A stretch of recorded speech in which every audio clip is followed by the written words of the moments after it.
ಸತ್ಯವೇದ ಪಠಣ ಕಾರ್ಯಕ್ರಮಕ್ಕೆ ನಿಮ್ಮನ್ನು ಪ್ರೀತಿಯಿಂದ ಸ್ವಾಗತಿಸುತ್ತೇವೆ. ಪ್ರಿಯ ಕೇಳುಗರೆ, ಈ ಕಾರ್ಯಕ್ರಮವು ಸತ್ಯವೇದದಲ್ಲಿ ಇರುವಂತಹ ರಹಸ್ಯಗಳ ವಿವರಣೆಯ ಒಂದು ಕಾರ್ಯಕ್ರಮವಾಗಿದೆ. ಕೇಳಿರಿ, ಆಶೀರ್ವಾದ ಹೊಂದಿಕೊಳ್ಳಿರಿ. ನಿಮಗೆ ಪ್ರಶ್ನೆಗಳಿದ್ದಲ್ಲಿ ನಮ್ಮೊಟ್ಟಿಗೆ ನೀವು ಮಾತನಾಡಬೇಕಾದರೆ ನಮ್ಮ ಮೊಬೈಲ್ ಸಂಖ್ಯೆಯನ್ನು ನೀವು ಬರೆದಿಟ್ಟುಕೊಳ್ಳುವುದಾದರೆ ನಮ್ಮನ್ನು ಸಂಪರ್ಕಿಸಬಹುದು. ನಮ್ಮ ಮೊಬೈಲ್ ಸಂಖ್ಯೆ 9902606453. ಈ ದಿನ ಸತ್ಯವೇದ ಅಧ್ಯಯನದ ಕಾರ್ಯಕ್ರಮವನ್ನು ಕೇಳ್ತಿರುವಂಥ ನಿಮ್ಮೆಲ್ಲರನ್ನ ಕ್ರಿಸ್ತನ ನಾಮದಲ್ಲಿ ಸ್ವಾಗತಿಸಿ ವಂದಿಸುತ್ತೇನೆ. ಪ್ರಾರ್ಥನೆ ಮಾಡೋಣ.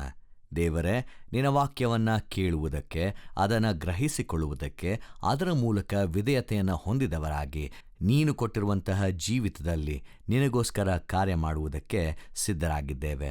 ವಾಕ್ಯಗಳ ಮೂಲಕ ನಮ್ಮನ್ನು ಇನ್ನೂ ಹೆಚ್ಚಾಗಿ ನಂಬಿಕೆಯುಳ್ಳವರಾಗಿ ಮಾಡುವಂತೆ ನಿನ್ನ ವಾಕ್ಯವು ನಮಗೆ ಸಹಾಯ ಮಾಡಲಿ. ಆಮೇನ್. ಕಳೆದ ವಾರ ಹೇಳಿದ ಹಾಗೆ ನಾವು ಈ ಒಂದು ತಿಂಗಳೆಲ್ಲ ಕೇವಲ ಒಂದೇ ಒಂದು ಅಧ್ಯಯನದ ಮೇಲೆ ಧ್ಯಾನವನ್ನು ಮಾಡಲಿಕ್ಕಿದ್ದೇವೆ. ನಾವು ಕಳೆದ ವಾರ ಬಿತ್ತುವವನ ಸಾಮ್ಯವನ್ನು ನಾವು ಧ್ಯಾನಿಸಿದ್ದೇವೆ. ಈ ವಾರ ನಾವು ನೋಡಿಕೊಳ್ಳುವಂತಹ ಮತ್ತೊಂದು ಸಾಮ್ಯ ಮತ್ತಾಯನ ಸುವಾರ್ತೆ 13ನೇ ಅಧ್ಯಾಯ 24-30 ವಚನ ಹಾಗೂ 36-43 ವಚನಗಳು. ಈ ಒಂದು ಸಾಮ್ಯ ಗೋಧಿಯ ತೆನೆಯ ಮಧ್ಯದಲ್ಲಿ ಹಣಜಿಯ ಸಾಮ್ಯ. ಗೋಧಿಯ ತೆನೆಯ ಮಧ್ಯದಲ್ಲಿ ಹಣಜಿಯ ಸಾಮ್ಯ. ಹಾಗೂ ನಾನು ಅಂದುಕೊಂಡಿರುವಂತಹ ಒಂದು ಸಣ್ಣ ಶೀರ್ಷಿಕೆ, ಹೇಗೆ ನಾವು ಈ ಗೋಧಿಯ ತೆನೆಯ ಮಧ್ಯದಲ್ಲಿ ಹಣಜಿಗಳು ಇರುವಾಗಲೂ ನಂಬಿಕೆಯುಳ್ಳವರಾಗಿ ಹೇಗೆ ಬದುಕಬೇಕು ಅನ್ನುವಂತಹ ಒಂದು ಸಣ್ಣ ಶೀರ್ಷಿಕೆ ಇದಾಗಿರ್ತದೆ. ಮತ್ತಾಯನ ಸುವಾರ್ತೆ 13ನೇ ಅಧ್ಯಾಯ 30ನೇ ವಚನದೊಟ್ಟಿಗೆ ಆರಂಭಿಸೋಣ. ಸುಗ್ಗಿ ಕಾಲದ ತನಕ ಎರಡು ಕೂಡ ಬೆಳೆಯಲಿ. ಯೇಸುಸ್ವಾಮಿ ಪರಲೋಕ ರಾಜ್ಯದ ಕುರಿತು ಸಾಮ್ಯಗಳನ್ನು ಹೇಳುವಾಗ ಕೇವಲ ಅದರಲ್ಲಿರುವಂತಹ ಸೌಂದರ್ಯದ ಕುರಿತು ಮಾತ್ರವೇ ಹೇಳಲಿಲ್ಲ, ಬದಲಾಗಿ ಅದರಲ್ಲಿ ಅಡಕವಾಗಿರುವಂತಹ ಅನೇಕ ಅಂಶಗಳನ್ನು ಸಹ ಬಿಚ್ಚಿಡುತ್ತಾನೆ. ಇಲ್ಲಿ ಈ ಹಣಜಿಯ ಕುರಿತು ಸಾಮ್ಯವನ್ನು ಕೇಳುವಾಗ ಈ ಲೋಕದಲ್ಲಿ ಎಲ್ಲವೂ, ಅಂದರೆ ಒಳ್ಳೆಯದಾಗಲಿ ಅಥವಾ ಕೆಟ್ಟದಾಗಲಿ, ಬೇಕಿರುವಂಥದ್ದಾಗಿರಲಿ ಬೇಡದೇ ಇರುವಂಥದ್ದಾಗಲಿ ಬೆಳೆಯುತ್ತಿರುವಾಗ ಈ ಎರಡರ ಮಧ್ಯೆ ಹೇಗೆ ದೇವರ ಕಾರ್ಯ ನೆರವೇರುತ್ತದೆ ಹಾಗೂ ದೇವರ ರಾಜ್ಯ ಇಳಿದು ಬರುತ್ತದೆ ಅನ್ನುವಂಥದ್ದು ಈ ದಿನದ ಒಂದು ಧ್ಯಾನವಾಗಿರ್ತದೆ. ಅಲ್ಲಿಗೆ ಈ ವಾಕ್ಯವನ್ನು ಸ್ವಲ್ಪ ಓದುವ ಹಾಗೆ ನಾವು ಆ ವಾಕ್ಯದೆಡೆಗೆ ಗಮನಹರಿಸೋಣ. 24-30 ವಚನ. ನಮ್ಮೆಲ್ಲರಿಗೂ ಈ ವಾಕ್ಯದ ಪರಿಚಯ ಇದೆ. ಏನಂತೆ, ಪರಲೋಕ ರಾಜ್ಯವು ಒಳ್ಳೆಯ ಬೀಜವನ್ನು ತನ್ನ ಹೊಲದಲ್ಲಿ ಬಿತ್ತಿದ್ದ ಒಬ್ಬ ಮನುಷ್ಯನಿಗೆ ಹೋಲಿಕೆಯಾಗಿದೆ. ಆದರೆ ಜನರು ನಿದ್ರೆ ಮಾಡುವಂತಹ ಕಾಲದಲ್ಲಿ ಏನಾಗ್ತದೆ, ಈ ಗೋಧಿಯ ಮಧ್ಯದಲ್ಲಿ ಯಾರೋ ಹಣಜಿಯನ್ನು ಬಿತ್ತು ಹೋಗುತ್ತಾರೆ. ಎರಡು ಬೆಳೆಯುತ್ತದೆ. ಯಾವಾಗ ಅಲ್ಲಿರುವಂತಹ ಸೇವಕರು ಇದನ್ನು ನೋಡುತ್ತಾರೋ, ನಾವು ಹೋಗಿ ಬೇಡದಿರುವಂತಹ ಗಿಡಗಳನ್ನು ಕಿತ್ತು ಹಾಕಬಹುದಾ ಎಂಬುದಾಗಿ ಕೇಳುವಾಗ ಅಲ್ಲಿರುವಂಥ ಯಜಮಾನನು ಹೇಳ್ತಾನೆ, ಇಲ್ಲ, ಸುಗ್ಗಿ ಕಾಲದ ತನಕ ಎರಡು ಕೂಡ ಬೆಳೆಯಲಿ. ಸುಗ್ಗಿ ಕಾಲದಲ್ಲಿ ನಾನು ಕೊಯ್ಯುವವರಿಗೆ ಮೊದಲು ಹಣಜಿಯನ್ನು ಆರಿಸಿ ತೆಗೆದು ಅದನ್ನು ಸುಡುವುದಕ್ಕೆ ಹೊರೆ ಕಟ್ಟಿ ಹಾಕಿ ಗೋಧಿಯನ್ನು ತನ್ನ ಕಣಜಕ್ಕೆ ತುಂಬಿರಿ ಎಂದು ಹೇಳುವೆನು ಅನ್ನುವಂಥದ್ದನ್ನು ಇಲ್ಲಿ ಈ ಸಾಮ್ಯ ತಿಳಿಸಿಕೊಡ್ತದೆ. ಇಲ್ಲಿ ಶಿಷ್ಯರಿಗೆ ಯೇಸುಸ್ವಾಮಿ 36ನೇ ವಚನದಿಂದ 43ನೇ ವಚನದವರೆಗೂ ಅದರ ಅರ್ಥವನ್ನು ತಿಳಿಸುತ್ತಾನೆ. ಇಲ್ಲಿ ಅನೇಕ ಅಂಶಗಳು ಈ ಸಾಮ್ಯದಲ್ಲಿ ಅಡಕವಾಗಿದೆ. ಅದನ್ನು ಅರ್ಥೈಸಿಕೊಳ್ಳುವುದಕ್ಕೆ ಪ್ರಯತ್ನಿಸೋಣ. ನಾವು ನೋಡಿದಂತಹ ಕಡೆಯ ಸಾಮ್ಯದ ಪ್ರಕಾರವೇ ಈ ಸಾಮ್ಯದಲ್ಲೂ ಸಹ ದ ಸೋವರ್, ಅಂದರೆ ಬಿತ್ತುವವನು, ಮನುಷ್ಯ ಕುಮಾರನು ಆಗಿರುತ್ತಾನೆ. ಆ ಬಿತ್ತಿದ ಒಬ್ಬ ಮನುಷ್ಯನೆಂಬುದಾಗಿ ನಾವು ಯಾರು ಹೇಳ್ತೇವೆ, ಅದು ಯೇಸುಸ್ವಾಮಿಯನ್ನು ಸೂಚಿಸುವಂಥದ್ದು ಆಗಿರ್ತದೆ. 37ನೇ ವಾಕ್ಯವನ್ನು ನಾವು ನೋಡುವಾಗ, ಒಳ್ಳೆಯ ಬೀಜವನ್ನು ಬಿತ್ತುವವನೆಂದರೆ ಮನುಷ್ಯ ಕುಮಾರನು. ಈ ಮನುಷ್ಯ ಕುಮಾರನು ಎಂಬುದಾಗಿ ಹೇಳುವಾಗ ಈ ಒಂದು ಟೈಟಲನ್ನು ಎಲ್ಲರಿಗೂ ಕೊಡಲ್ಪಟ್ಟಿಲ್ಲ. ಈ ಟೈಟಲನ್ನು ನಾವು ಹಳೆ ಒಡಂಬಡಿಕೆಯಲ್ಲಿ ನೋಡಬೇಕಾದ್ರೆ ದಾನಿಯೇಲನು ಮನುಷ್ಯ ಕುಮಾರನನ್ನು ನಮಗೆ ಪರಿಚಯಿಸಿಕೊಡುತ್ತಾನೆ. ಇದು ದೇವರ ಮಗನ ನಡುವೆ ಇರುವಂತಹ ಸಂಬಂಧವನ್ನು ತೋರಿಸುವಂಥದ್ದು ಆಗಿರ್ತದೆ. ಕಡೆಯ ಸಾಮ್ಯದ ಪ್ರಕಾರವೇ ಇಲ್ಲಿ ಯೇಸುಸ್ವಾಮಿ ಒಳ್ಳೆಯ ಬೀಜವನ್ನೇ ಬಿತ್ತುವಂಥದ್ದನ್ನು ನಾವು ನೋಡುತ್ತೇವೆ. ಈ ಒಳ್ಳೆಯ ಬೀಜ ಎಂಬುದಾಗಿ ಹೇಳುವಾಗ ಯಾರು ದೇವರ ರಾಜ್ಯಕ್ಕೆ ಸಂಬಂಧಪಟ್ಟಂಥವರು, ಅದು ಈ ಲೋಕದಲ್ಲಿ ಅಂತಹ ಒಂದು ಅರ್ಥವನ್ನು ಹೊಂದಿಕೊಂಡಿರ್ತದೆ. ಇಲ್ಲಿ ಯಾವಾಗಲೂ ಈ ಮನುಷ್ಯ ಕುಮಾರನ ಉದ್ದೇಶ ಒಳ್ಳೆಯದು, ಪರಿಶುದ್ಧವಾಗಿರುವಂಥದ್ದು ಹಾಗೂ ಬಿಡುಗಡೆಯನ್ನು ನೀಡುವಂಥದ್ದು ಆಗಿರುತ್ತದೆ. ನಾವೆಲ್ಲರೂ ಈ ಲೋಕಕ್ಕೆ ಬೆಳಕಾಗಿದ್ದೇವೆ, ಈ ಭೂಮಿಗೆ ಉಪ್ಪಾಗಿದ್ದೇವೆ. ಅದು ಎಲ್ಲಿ ಕತ್ತಲು ತುಂಬಿದಾಗ್ಯೂ ಅಥವಾ ನಮ್ಮ ಸುತ್ತಮುತ್ತ ಆ ರುಚಿ ಇಲ್ಲದೆ ಹೋದಾಗ್ಯೂ ದೇವರು ನಮ್ಮನ್ನು ಪ್ರತ್ಯೇಕವಾದಂತಹ ಕೆಲಸಕ್ಕೆ ನೇಮಿಸಿ ಕಳುಹಿಸಿದ್ದಾನೆ. ನಾವು ಆತನು ಬಿತ್ತಿರುವಂಥ ಬೀಜದ ಪ್ರಕಾರ ನಮ್ಮ ಹಾವಭಾವಗಳನ್ನು ಪ್ರತಿಬಿಂಬಿಸುವಂಥವರು ಆಗಿರುತ್ತೇವೆ. ಅಲ್ಲಿಗೆ ಯಾವ ರೀತಿಯಾದಂಥ ಬೀಜ ನಾವು ಆಗಿದ್ದೇವೆ. ಎರಡನೆಯದಾಗಿ ನಾವು ನೋಡುವುದೇ ಆದರೆ ಇಲ್ಲಿ ಹೊಲ.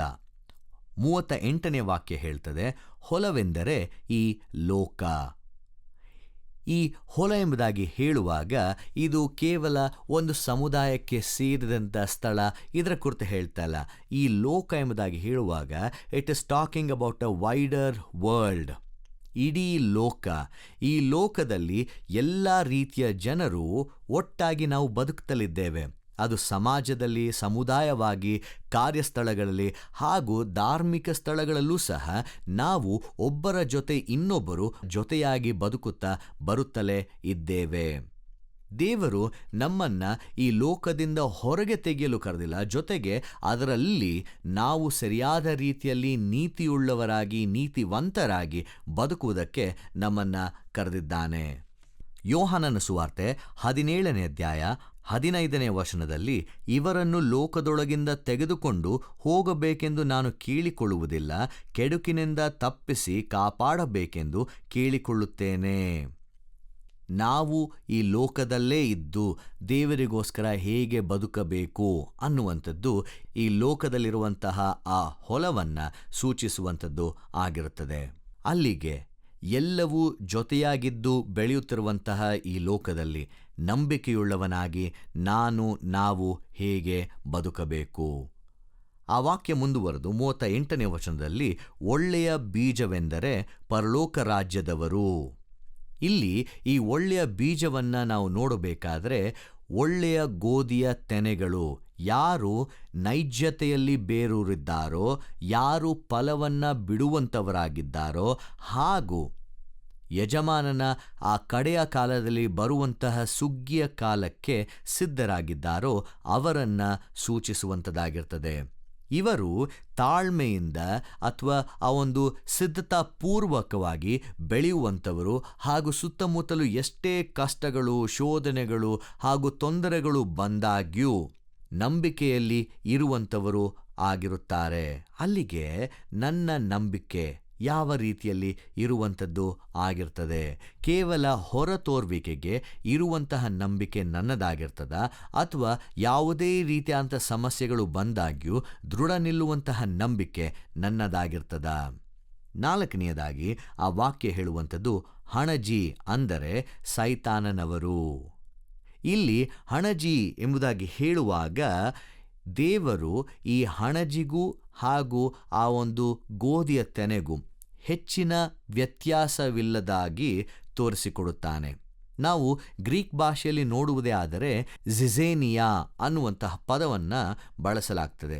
ಇದನ್ನು ನಾವು ನೋಡುವಾಗ ಈ ಒಂದು ಗೋಧಿಯ ತೆನೆ ಹಾಗೂ ಹಣಜಿ ಸಂಪೂರ್ಣವಾಗಿ ಬೆಳೆಯದ ಹೊರತು ನಾವು ಅದನ್ನು ಇದು ಗೋಧಿ ಅಥವಾ ಇದು ಹಣಜಿ ಎಂಬುದಾಗಿ ಬೇರ್ಪಡಿಸಲು ಬಹಳವಾಗಿ ಕಷ್ಟಪಟ್ಟು ಗುರುತಿಸಬೇಕಾಗ್ತದೆ. ಅಲ್ಲಿಗೆ ಇವೆರಡು ಎಲ್ಲೋ ಒಂದು ರೀತಿಯಲ್ಲಿ ನೋಡುವುದಕ್ಕೆ ಚೆನ್ನಾಗೇ ಇರುವಂಥದ್ದು ಆಗಿರ್ತದೆ. ಇಲ್ಲಿ ನೋಡಿ, ಹಣಜಿ ಹಾಗೂ ಒಳ್ಳೆಯ ಬೀಜ ಹೇಳ್ತದೆ ಪರಲೋಕ ರಾಜ್ಯದವರು, ಹಣಜಿ ಅಂದರೆ ಸೈತಾನನವರು. ಅಂದರೆ ಈ 2 ತೆನೆಗಳು ಹೊರತೋರ್ವಿಕೆಗೆ ಬಹಳ ಅಂದವಾಗಿ ಕಾಣಿಸುತ್ತದೆ. ಆದರೆ ಈ 2 ತೆನೆಗಳಲ್ಲಿ ಯಾರು ದೇವರ ಒಂದು ಪ್ರಸನ್ನತೆಯನ್ನು, ಪ್ರಭೆಯನ್ನು ಹೊಂದಿರುವಂಥವರು ಆಗಿರುತ್ತಾರೆ. ಇದು ಇಲ್ಲಿ ಬಹಳ ಮುಖ್ಯವಾದಂತಹ ವಿಷಯವಾಗಿರ್ತದೆ. ಅವರು ಈ ಹಣಜಿಯಂತೆ ಕಾಣುವಂಥವರು ಗೋಧಿಯ ಮಧ್ಯದಲ್ಲಿ ಬೆಳೆಯಬಹುದು, ಆದರೆ ಅವರ ಮೂಲ ಯಾವುದಾಗಿದೆ? ನಾವು ಇಲ್ಲಿ ನಮ್ಮನ್ನು ಪರೀಕ್ಷಿಸಿಕೊಳ್ಳಬೇಕಾಗಿದೆ. ಯಾವ ರೀತಿಯಂಥ ಪ್ರಭಾವಗಳನ್ನು ನಮ್ಮ ಜೀವಿತದಲ್ಲಿ ಕಾರ್ಯ ಮಾಡುವುದಕ್ಕೆ ಅನುವು ಮಾಡಿಕೊಡುತ್ತೇವೆ? ನಾ ಹೇಳ್ದೆ, ಗೋಧಿಯ ತೆನೆಗೂ ಹಣಜಿಗೂ ಹೆಚ್ಚಿನ ವ್ಯತ್ಯಾಸವಿಲ್ಲ. ಬದಲಾಗಿ ಅದರಲ್ಲಿ ಇರುವಂತಹ ಅಥವಾ ಅದನ್ನು ಬಿತ್ತಿರುವಂಥವರು ಯಾರಾಗಿರುತ್ತಾರೆ, ಮೂಲ ಯಾವುದಾಗಿರ್ತದೆ, ಅದು ಇಲ್ಲಿ ಬಹಳ ಪ್ರಾಮುಖ್ಯವಾಗುತ್ತದೆ. ನಾವು ಅಂತರಂಗದಲ್ಲಿ ದೇವರಿಂದ ದೂರ ಹೋಗಿದ್ದಾಗ್ಯೂ ಬಹಿರಂಗದಲ್ಲಿ ದೇವರಿಗೆ ಒಳ್ಳೆಯವರಾಗಿದ್ದೇವೆ ಎಂಬುದಾಗಿ ಕೇವಲ ಹೊರತೋರ್ವಿಕೆಯಲ್ಲಿ ತೋರಿಸಿಕೊಳ್ಳುತ್ತೇವಾ? 5ನೇ ಅಂಶ ನಾವು ನೋಡುವಾಗ, ಅದನ್ನು ಬಿತ್ತುವ ವೈರಿ ಅಂದರೆ ಸೈತಾನನು. ಯಾವಾಗ ಜನರು ಮಲಗಿರುತ್ತಾರೆ ಅಲ್ಲಿ ಸೈತಾನನು ಕಾರ್ಯ ಮಾಡುತ್ತಾನೆ. ಈ ಸಾಮ್ಯ ನಮಗೆ ಅದನ್ನೇ ಹೇಳಿಕೊಡ್ತದೆ. ಯಾವಾಗ ಜನರು ನಿದ್ದೆ ಮಾಡುತ್ತಿರುತ್ತಾರೋ ಆ ಸಮಯದಲ್ಲಿ ವೈರಿಯು ಬಂದು ಗೋಧಿಯ ನಡುವೆ ಹಣಜಿ ಬಿತ್ತಿ ಹೋದನು. ಯಾವಾಗಲೂ ಅಷ್ಟೇ, ನಮ್ಮಲ್ಲಿ ಈ ಕೆಟ್ಟ ಕಾರ್ಯಗಳು ನಮಗೆ ಅರಿವಿಲ್ಲದೆ ಇರುವ ಹಾಗೆ, ನಮಗೆ ಗೊತ್ತಾಗದೇ ಇರುವ ಹಾಗೆ ನಮ್ಮ ಜೀವಿತದಲ್ಲಿ ಕಾರ್ಯ ಮಾಡುತ್ತದೆ. ನಮ್ಮಲ್ಲಿ ಯಾವುದು ಒಳ್ಳೆಯದಾಗಿರ್ತದೆ, ಒಳಿತಿರ್ತದೆ, ಅದನ್ನು ತೆಗೆದುಹಾಕಿ ಅದರ ಬದಲಿಗೆ ಮೋಸವಾಗಿರುವಂಥದ್ದನ್ನು ನಮ್ಮಲ್ಲಿ ಇರಿಸುವಂಥದ್ದಾಗಿರ್ತದೆ. ನಾವೇನು ಮಾಡ್ತೇವೆ, ಅನೇಕ ಬಾರಿ ಯಾವ ರೀತಿಯಲ್ಲಿ ಅದಕ್ಕೆ ಬಲಿಯಾಗಿರ್ತೇವೆ ಅನ್ನುವಂಥದ್ದೇ ನಮಗೆ ತಿಳಿದಿರುವುದಿಲ್ಲ. ಇಲ್ಲಿ 30ನೆಯ ವಾಕ್ಯ ನಮಗೆ ಯಾವಾಗಲೂ ಎಚ್ಚರಿಕೆಯನ್ನು ನೀಡಿರುವಂಥದ್ದಾಗಿರ್ತದೆ. ಏನಂತೆ, ನಾನು ಆರಂಭದಲ್ಲೇ ಓದಿದ ಹಾಗೆ ಸುಗ್ಗಿ ಕಾಲದ ತನಕ 2 ಕೂಡ ಬೆಳೆಯಲಿ. ದ ವೇಟಿಂಗ್, ಕಾಯುವಂಥದ್ದು, ಆ ಒಂದು ದೀರ್ಘ ಶಾಂತಿ ಎಂಬುದಾಗಿ ಹೇಳ್ತೇವಲ್ಲ, ಆ ಯಜಮಾನನಲ್ಲಿ ಕಂಡು ಬರುವಂತಹ ದೀರ್ಘ ಶಾಂತಿ. ಈ ಒಂದು ಸಾಮ್ಯದಲ್ಲಿ ಒಂದು ರೀತಿಯಲ್ಲಿ ನಮಗೆ ಎದುರಾಗಿ ಸಿಕ್ಕುವಂತಹ ಒಂದು ವಿಷಯ ಇದು. ಏನಂತೆ, ಯಜಮಾನನು ಕಾಯುತ್ತಾನೆ. ಆತನು ಅಯ್ಯೋ ಕೆಟ್ಟದ್ದನ್ನು ಬಿತ್ಬಿಟ್ಟಿದಾರ, ನನ್ನ ಗೋಧಿಯ ತೆನೆಗೆ ಸರಿಯಾದ ರೀತಿಯಂಥ ಬೆಳವಣಿಗೆ ಸಿಗೋದಿಲ್ಲ, ಅಯ್ಯೋ ಈ ಗೋಧಿ ತೆನೆಗಿಂತ ಹಣಜಿಯ ಜಾಸ್ತಿ ಬೆಳೆದುಬಿಟ್ರೆ ಹೇಗೆ, ಇದೆಲ್ಲವನ್ನು ಆತನು ಯೋಚಿಸದೆ ಆತನು ಸುಗ್ಗಿ ಕಾಲದ ತನಕ ಕಾಯುತ್ತಾನೆ. ಆತನಿಗೆ ಈ ಬೇರ್ಪಡಿಸುವಂತಹ ಬಲವಿಲ್ಲ ಅಥವಾ ಶಕ್ತಿ ಇಲ್ಲ ಎಂಬುದಾಗಿ ಇಲ್ಲ, ಬದಲಾಗಿ ಆತನು ತಾಳ್ಮೆಯಿಂದ ಕಾಯುವಾತನು ಆಗಿರುತ್ತಾನೆ. ಇದನ್ನು ನಾವು ಈ ಕಾಲದಲ್ಲಿ ಕೃಪಾಕಾಲ ಎಂಬುದಾಗಿ ಅರ್ಥ ಮಾಡಿಕೊಳ್ಳಬಹುದು. ನಾವು ದೇವರು ಕೊಟ್ಟಿರುವಂತಹ ಸಮಯದಲ್ಲಿ ನಮ್ಮನ್ನು ಪರಿವರ್ತಿಸಿಕೊಳ್ಳುವಂಥವರು ಆಗಿರುತ್ತೇವಾ?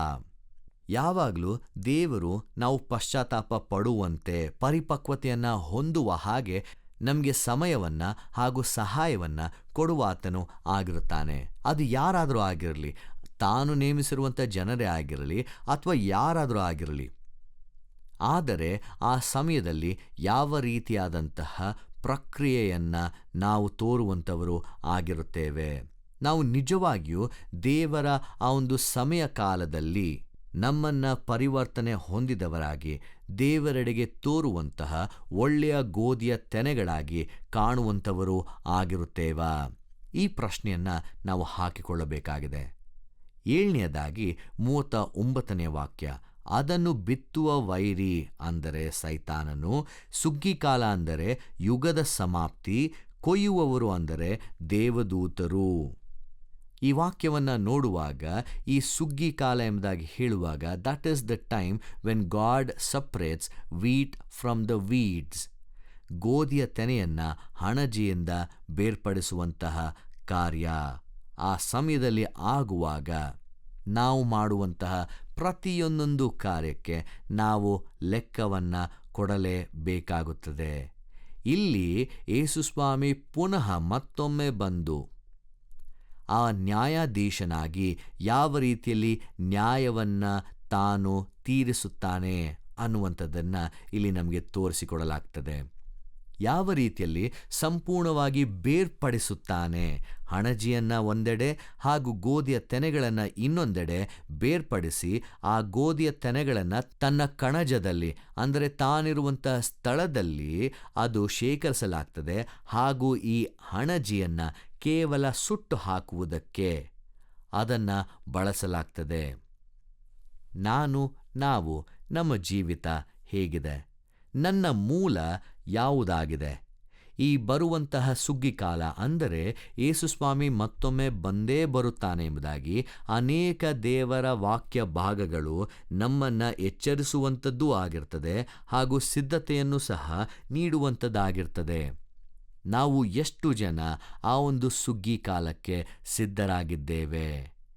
ನಾವು ಯಾವ ಒಂದು ಸ್ಥಳದಲ್ಲಿ ಇರುವಂಥವರಾಗಿರ್ತೇವೆ? ದೇವರ ಕಣಜದಲ್ಲೋ ಅಥವಾ ಸುಟ್ಟು ಹಾಕಲ್ಪಡುವಂಥವರು ಆಗಿರುತ್ತೇವಾ?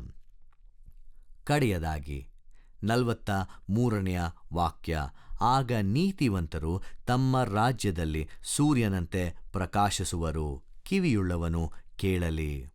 ಯಾರು ಕ್ರಿಸ್ತನಿಗೋಸ್ಕರ ಸಂಬಂಧಪಟ್ಟಂಥವರಾಗಿರ್ತಾರೋ ಅವರು ಆ ನಿತ್ಯ ಪ್ರಕಾಶದಲ್ಲಿ ಯಾವಾಗಲೂ ಸೂರ್ಯನಂತೆ ಪ್ರಕಾಶಿಸುವಂಥವರು ಆಗಿರ್ತಾರೆ. ತಮ್ಮ ಜೀವಿತವನ್ನು ಪರಿವರ್ತನೆ ಹೊಂದಂಥವರು ಆಗಿರುತ್ತಾರೆ.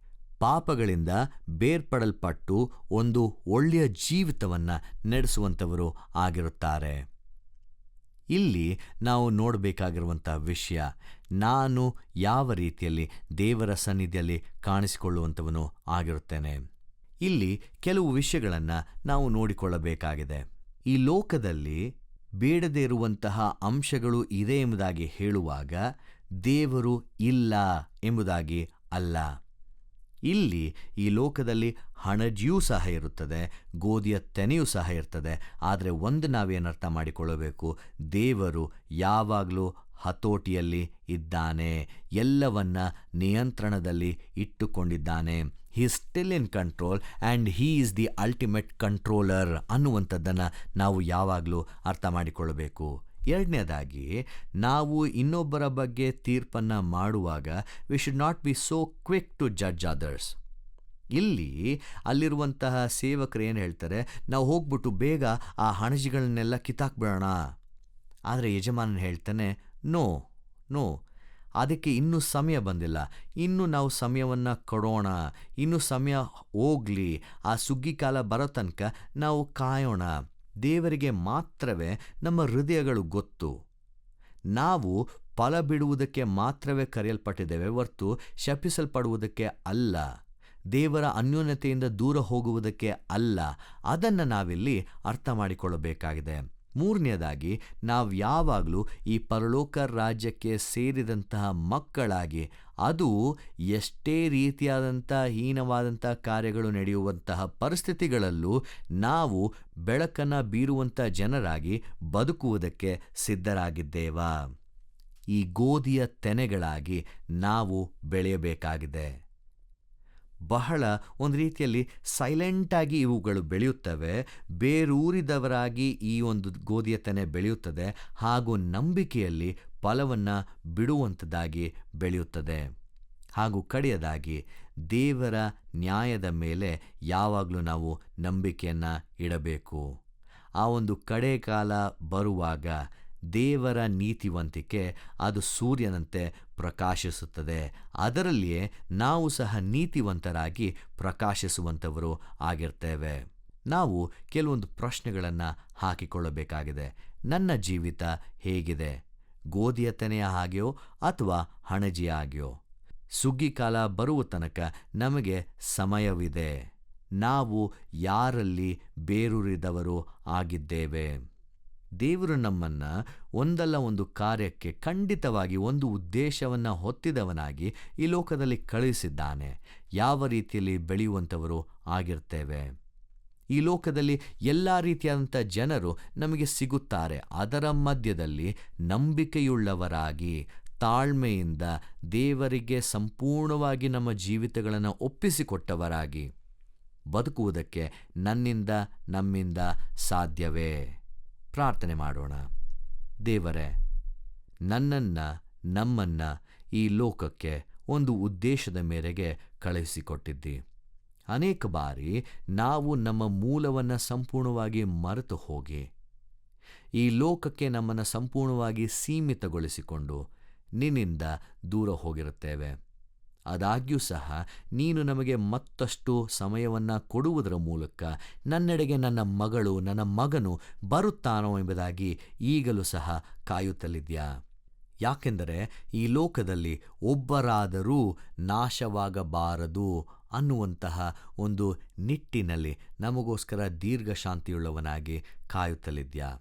ಯಾವ ರೀತಿಯಂಥ ತೆನೆಯಾಗಿ ನಮ್ಮ ಜೀವಿತದಲ್ಲಿ ನಾವು ತೋರಿಸಿಕೊಳ್ಳುವಂಥವರು ಆಗಿರುತ್ತೇವೆ. ನಿನ್ನನ್ನೇ ಯಾವಾಗಲೂ ಮೂಲವಾಗಿಟ್ಟುಕೊಂಡು ನಮ್ಮ ಜೀವಿತಗಳಲ್ಲಿ ಮುಂದೆ ಸಾಗುವ ಹಾಗೆ ಸಹಾಯ ಮಾಡು. ಆಮೇನ್.